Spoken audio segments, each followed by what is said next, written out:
Балшырын. Бүгін сіздерге өнер көрсетемін. Бізбен бірге болыңыздар. Бүгін не істейміз? Бүгін ши тоқимыз. Бүгінгі тоқитын шиіміз ақ ши.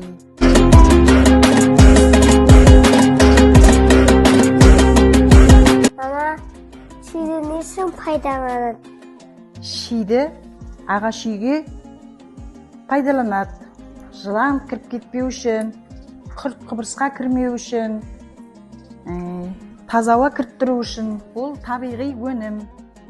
Табиғаттан алып, әрлеп, тазалап, осындай қылып шиді тоқимыз.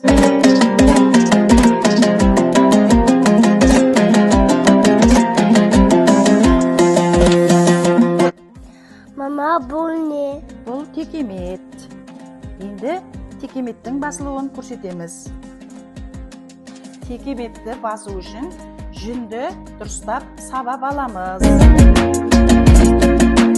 Мына сабалған жүнімізді алып шидің үстіне қоямыз.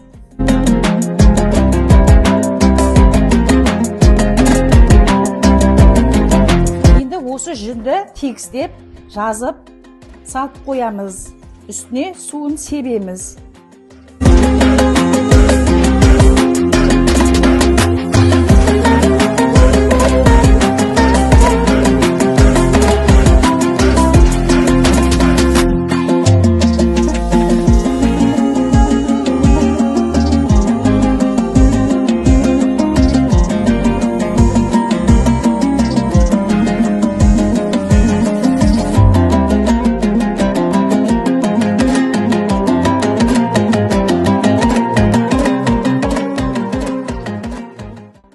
Біздің жаңадан басылған текеметіміз дайын болды.